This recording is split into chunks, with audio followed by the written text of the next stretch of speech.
Bienvenue à tous dans cet épisode où nous allons aborder un sujet passionnant pour quiconque s'intéresse au Bitcoin, l'achat, le stockage et surtout la sécurité. Acheter du Bitcoin, c'est une chose, mais le conserver en toute sécurité, c'en est une autre. Que vous soyez débutant ou que vous souhaitiez simplement renforcer vos connaissances, cet épisode vous guidera pas à pas pour protéger vos Bitcoins et éviter les erreurs les plus courantes. Pour commencer, il faut choisir où acheter du Bitcoin. Il existe une multitude de plateformes, mais toutes ne se valent pas. Parmi les plus connues, vous avez des noms comme Coinbase, Binance, Kraken ou encore Bitstamp. Ces plateformes sont dites centralisées car elles agissent comme des intermédiaires. Elles sont pratiques pour débuter. On y achète du Bitcoin en quelques clics avec des euros, des dollars ou d'autres devises. Cependant, il est important de comprendre que tant que vos bitcoins restent sur ces plateformes, vous n'en avez pas pleinement le contrôle. En d'autres termes, vous dépendez de la sécurité de la plateforme. Et l'histoire a montré que même les géants peuvent être victimes de piratage. C'est pourquoi la première étape pour sécuriser vos bitcoins consiste à les transférer dans un portefeuille personnel. Mais quel portefeuille choisir? Il existe deux grandes catégories, les hot wallets et les cold wallets. Les hot wallets sont des portefeuilles connectés à Internet, comme les applications mobiles ou les extensions de navigateurs. Ils sont pratiques pour des transactions rapides, mais ils sont également plus exposés aux cyberattaques. Pour ceux qui souhaitent maximiser la sécurité, les cold wallets ou portefeuilles hors ligne sont une option idéale. Ces dispositifs tels que les Ledger Nano S ou les Trezor sont déconnectés du réseau lorsqu'ils ne sont pas utilisés, ce qui les rend bien plus résistants au piratage. Prenons un moment pour comprendre comment fonctionne un portefeuille. Lorsque vous créez un portefeuille, vous recevez deux clés, une clé publique et une clé privée. La clé publique est comme votre adresse email, vous pouvez la partager pour recevoir des fonds. La clé privée, en revanche, est votre mot de passe secret. Si quelqu'un met la main dessus, il pourra accéder à vos bitcoins.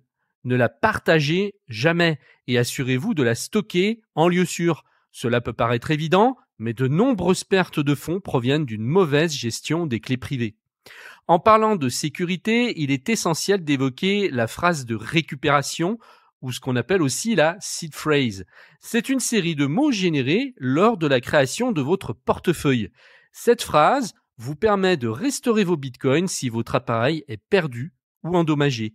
Elle est à manipuler avec la plus grande précaution. Notez-la sur papier, rangez-la dans un endroit sécurisé, mais ne la stockez jamais en ligne. Si quelqu'un obtient votre seed phrase, il peut accéder à vos fonds. Revenons à l'achat de Bitcoin. Pour ceux qui cherchent à acheter de manière anonyme, il existe des plateformes décentralisées appelées DEX, Decentralized Exchanges. Ces plateformes n'exigent souvent pas de vérification d'identité, mais leur utilisation peut être plus complexe. Si vous débutez, je vous recommande de prendre le temps de vous familiariser avec les échanges centralisés avant de plonger dans l'univers des DEX. Maintenant, parlons des erreurs fréquentes que beaucoup de débutants commettent. La première, se précipiter pour acheter sans faire de recherche. Prenez le temps de comparer les plateformes, de vérifier les frais appliqués et de lire des avis d'utilisateurs. Une autre erreur courante consiste à utiliser des mots de passe faibles. Cela peut sembler évident, mais c'est une cause majeure de piratage. Activez également la double authentification, le 2FA, sur toutes les plateformes que vous utilisez. Cela ajoute une couche de sécurité non négligeable. Pour ceux qui détiennent des sommes importantes en Bitcoin, il est judicieux de diversifier vos portefeuilles. En cas de problème avec l'un d'eux, vous ne risquez pas de tout perdre. Cela peut sembler contraignant, mais c'est une bonne habitude à adopter. Un autre point important à aborder concerne les arnaques. Le monde des crypto-monnaies regorge de promesses trop belles pour être vraies. Si quelqu'un vous promet des rendements astronomiques ou vous demande vos informations sensibles, fuyez. Protégez vos données personnelles et méfiez-vous des offres miraculeuses. Pour stocker du Bitcoin à long terme, les cold wallets sont la meilleure option. Ces portefeuilles physiques, souvent ressemblant à des clés USB, ne sont connectés au réseau que lorsque vous effectuez des transactions. Cela les rend pratiquement inviolables. Leur configuration peut sembler intimidante au début, mais la sécurité qu'ils offrent en vaut largement la peine. Et si vous êtes du genre à vouloir encore plus de sécurité, certaines personnes choisissent de diviser leurs clés en plusieurs parties et de les stocker à différents endroits. Maintenant, reprenons les 5 erreurs à éviter. Laisser ses bitcoins sur une plateforme d'échange. Ne pas transférer ses fonds dans un portefeuille personnel est risqué car cela signifie que vous dépendez de la sécurité de la plateforme. 2. Mauvaise gestion des clés privées. Partager ou mal protéger sa clé privée expose directement à la perte de ses bitcoins.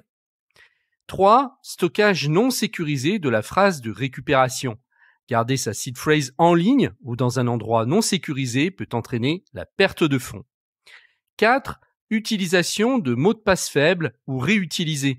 Cela augmente les risques de piratage. Il est essentiel d'utiliser des mots de passe robustes et d'activer la double authentification. 5. Tomber dans les arnaques. Se laisser séduire par des promesses de rendement incroyables ou partager des informations sensibles avec des sources douteuses peut entraîner des pertes importantes. Pour ceux qui veulent approfondir, je prépare une formation complète sur le Bitcoin et les crypto-monnaies. Ensemble, nous allons démystifier tout ce qu'il faut savoir pour que le Bitcoin n'ait plus de secret pour vous, de ses bases aux pratiques essentielles pour l'acheter et le sécuriser en toute confiance. Nous aborderons les différentes plateformes d'achat, le fonctionnement des portefeuilles numériques et les bonnes pratiques pour éviter les erreurs les plus fréquentes. L'objectif, vous rendre autonome et confiant dans votre utilisation du Bitcoin, que ce soit pour investir, échanger ou simplement comprendre ce nouvel écosystème. Alors, si vous souhaitez dompter cet univers passionnant et en tirer le meilleur parti, cliquez sur le lien qui se trouve dans la description de la vidéo pour vous inscrire à la liste d'attente et être informé dès que la formation sortira. Je vous dis à très vite.